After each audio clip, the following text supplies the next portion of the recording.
2015 pour financer le projet emploi des jeunes et développement des compétences et le programme d'amélioration de la productivité agricole des petits exploitants. L'Assemblée nationale vient d'adopter hier 2 lois montant du financement 44 milliards de francs CFA.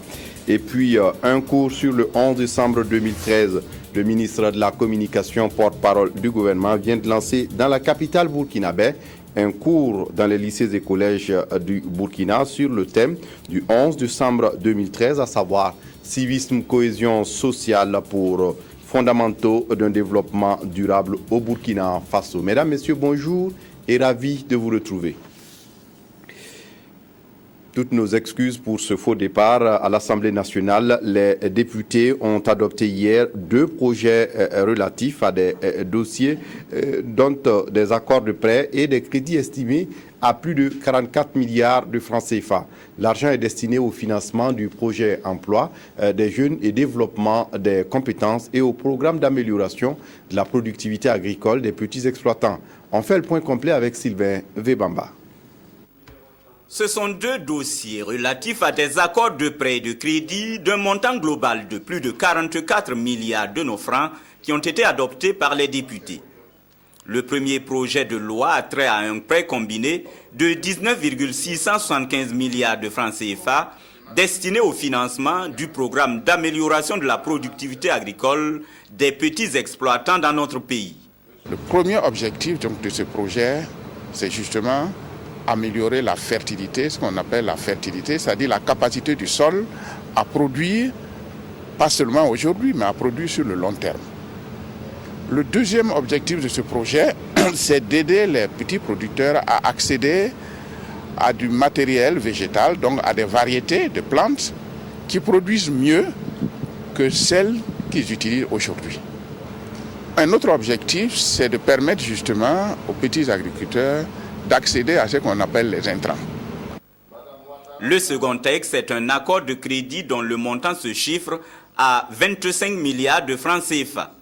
De quoi rendre fonctionnel le projet emploi des jeunes et développement des compétences. C'est par la conjugaison de ces différentes initiatives-là que nous allons ensemble répondre aux aspirations des jeunes, notamment en termes de création d'emplois, en termes de formation professionnelle, en termes d'apprentissage des métiers.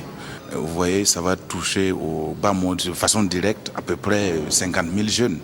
Pour le département en charge de la jeunesse, de la formation professionnelle et de l'emploi, ce financement vient conforter les actions déjà menées.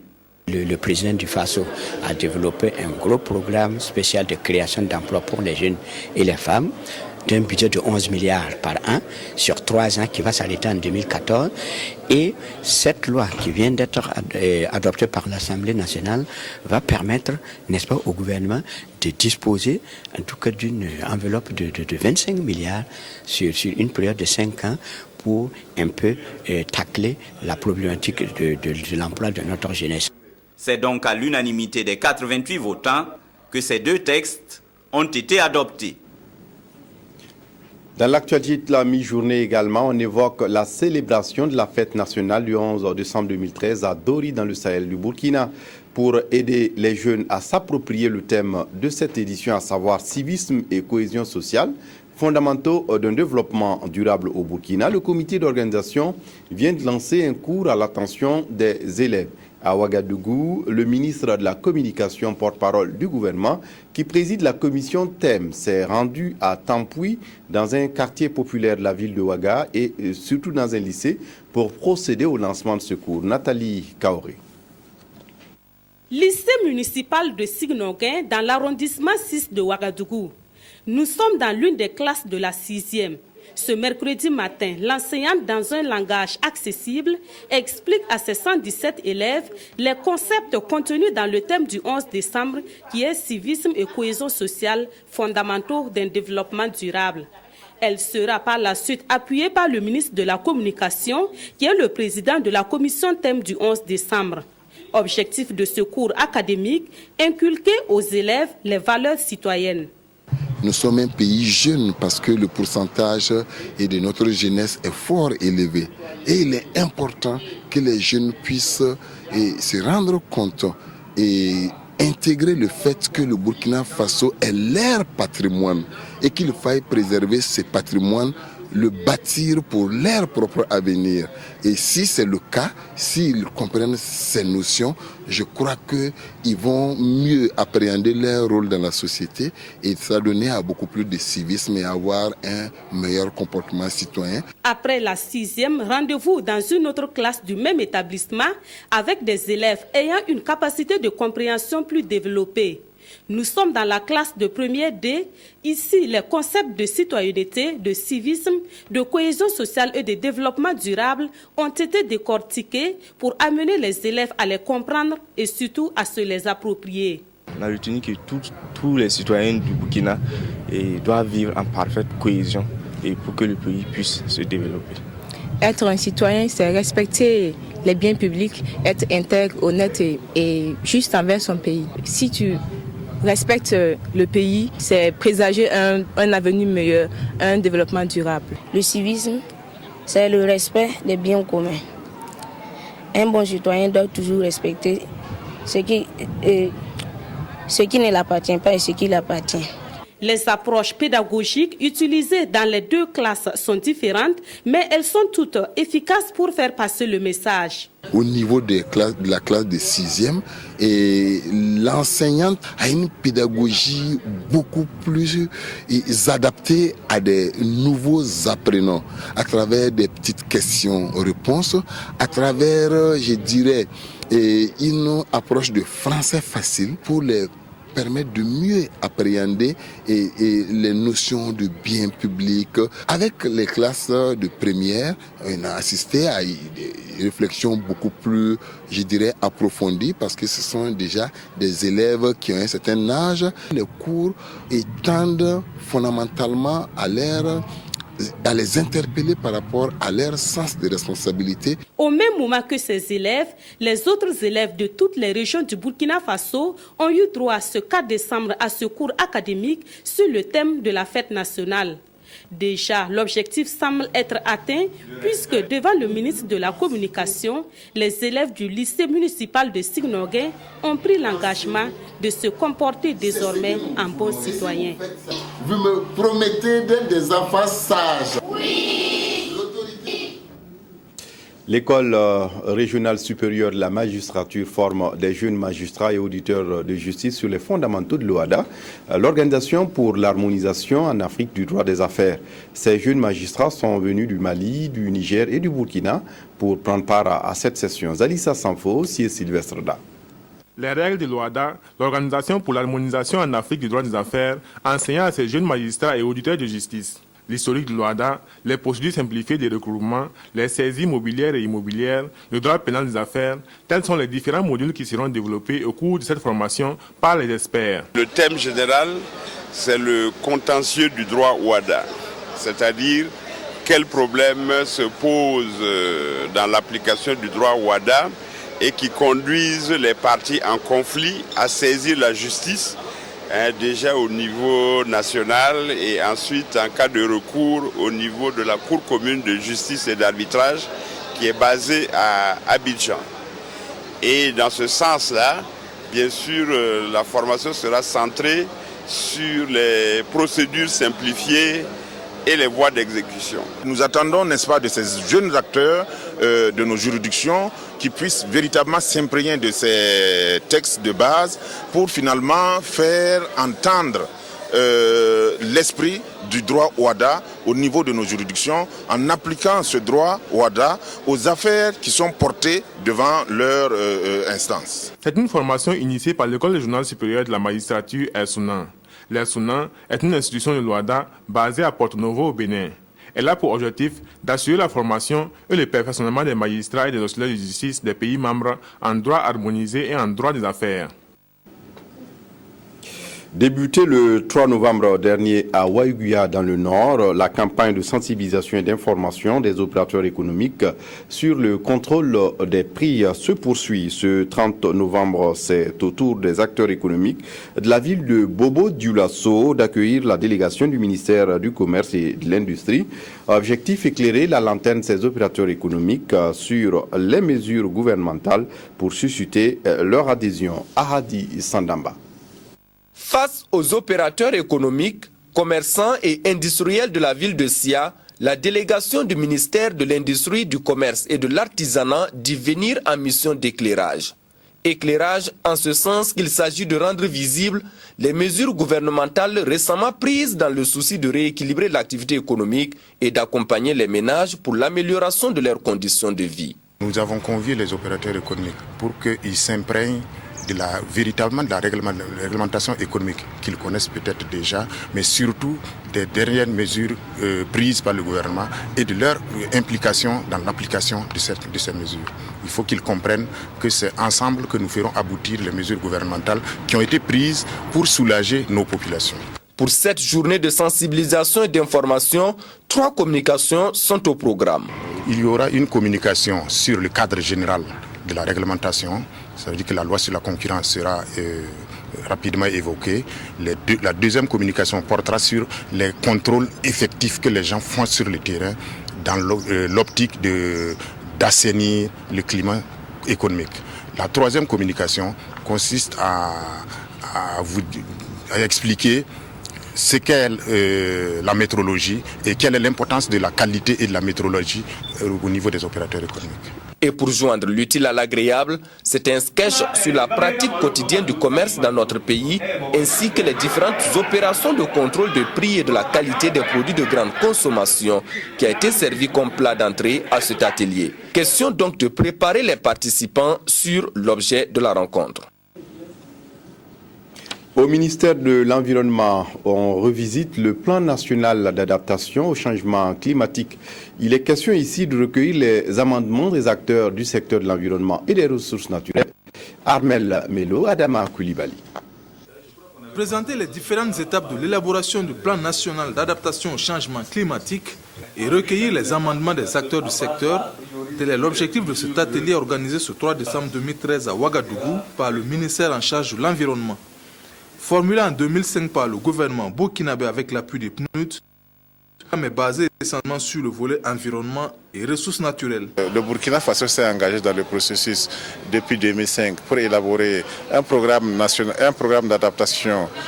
Et aujourd'hui, nous sommes en train de réviser pour prendre effectivement en compte des questions beaucoup plus à long terme. Liées au changement climatique, donc pour permettre aux populations de se créer les conditions optimales de survivre et de se pérenniser dans ces conditions de changement climatique. Donc aujourd'hui, c'est le volet environnement et ressources naturelles. Au regard des menaces éventuelles dues au changement climatique, des actions sont proposées. 24 au total, notamment dans les domaines des ressources en eau, de la biodiversité, des forêts et de la faune, des risques naturels et enfin la gouvernance et les actions transversales. L'IRSAT, l'Institut de recherche en sciences appliquées et technologies, rend public les résultats d'une étude d'un de ses projets en nutrition. Le projet consiste à améliorer le statut en fer, en zinc et en vitamine A des populations à risque en s'appuyant sur des stratégies basées sur les pratiques alimentaires locales. Des détails avec Nathalie Sawadogo. Améliorer les aliments de base afin de prévenir les carences nutritionnelles pour une meilleure santé des femmes et des enfants subsahariens, c'est tout le sens du projet Instapa. Le projet Instapa a été créé pour 5 ans et axé sur les micronutriments, à savoir le fer, le zinc et la vitamine A. Et cela concerne les céréales et le manioc. Le projet est à terme et l'Institut de recherche en sciences appliquées et technologies, partenaire du projet Instapa au Burkina Faso, décide de restituer les principaux résultats aux acteurs. Des résultats appréciés positivement sur le plan scientifique par le DG de l'IRSAT. L'un des résultats importants, c'est l'enrichissement, par exemple, des sauces-feuilles. Des sauces-feuilles qu'on enrichit par l'apport d'autres produits naturels. qui ont une certaine teneur en fer, en zinc et qui sont biodisponibles pour le fonctionnement de l'organisme. Il y a également un programme PhD qui a été présenté en 2012 à Montpellier et qui donne l'impact des procédés de transformation. Selon le docteur Jean-Noël Poda, il y a également 3 masters de l'Université de Ouagadougou dans le cadre de ce projet et qui doivent très prochainement présenter leur master. La suite est de voir comment les entreprises pourront s'approprier des résultats de la recherche afin d'enrichir leur production alimentaire infantile. Koudougou et Dreux en France sont jumelés depuis environ 40 ans. Ce 3 décembre, les 2 villes, à travers leurs responsables, ont célébré l'anniversaire de cette coopération qu'ils estiment fructueux. Des réalisations comme des CSPS, des fontaines, mais aussi des écoles sont à l'actif de cette coopération Nord-Sud. Lazare Pouya. Pour leur 40e anniversaire de jumelage, de coopération et de travail entre Koudougou et Dreux en France, l'événement a mobilisé du monde. Une forte délégation des Drouais venus s'associer aux Koudougouais pour célébrer l'excellence de leur amitié marquée par de nombreuses réalisations. En 40 ans d'amitié, de vie commune et de conviction pour combattre la misère, l'ignorance et la maladie, ce sont des adductions d'eau, des bornes fontaines, des puits à ciel ouvert, des CSPS et des écoles qui ont été réalisées au profit des populations. À cela s'ajoute la formation, des stages, la construction de la maison de la femme et les parrainages des familles défavorisées par les Drouais. Nous avons eu quelques petits passages à vide à cause d'un comité de jumelage qui pour nous n'existe pas ou est très peu efficace. Mais retirer cette parenthèse, on a toujours continué à travailler avec la ville de Koudougou. Tout comme l'avait souhaité son initiateur, le feu Henri Guissou, le 12 janvier 1972, alors ambassadeur de la Haute-Volta à Paris. Aujourd'hui, c'est une amitié qui profite à des générations. Le comité de jumelage a contribué à plusieurs points de vue au développement économique, social, culturel de la ville. Il y a des écoles qui ont été construites donc, par ce comité de jumelage et ils ont apporté parfois du matériel donc, à nos hôpitaux. Pour leur implication à la bonne marche de l'amitié Dreux-Koudougou, 9 Drouais ont reçu des certificats de reconnaissance et 3 autres des certificats de citoyens de la ville de Koudougou. Au cours de cette célébration, les amis de Dreux et de Koudougou ont signé un protocole de coopération Nord-Sud. Le protocole que nous venons de signer tout à l'heure, qui vient réaffirmer encore notre volonté à rester jumelés donc à cette ville de Dreux, contient les éléments suivants, notamment à remercier donc toute la ville de Dreux pour l'accompagnement dans le développement de notre ville. On a surtout deux gros projets, un projet dans le domaine de l'éducation et puis un projet dans le domaine de l'eau. Qu'il va falloir mener à bien parce que ce sont des projets, surtout celui dans le domaine de l'eau qui techniquement est assez lourd à réaliser. Convaincu que rien ne peut remplacer le contact humain, de telles initiatives visent à rapprocher davantage les deux peuples, renforçant ainsi la coopération Nord-Sud. Un an après les élections couplées au Burkina, le conseil régional du centre vient d'être installé officiellement ce 30 novembre à Tinkodogo. Larba Yamyogo préside ce conseil de 60 membres. Le point avec Marcel Tau sur place à Tinkodogo. Cet ingénieur agronome de formation et ancien maire de la commune de Puitenga préside désormais le conseil régional du centre-Est. Élu le 30 mars 2013, Larba Prosper Yamyogo a été officiellement installé dans ses fonctions.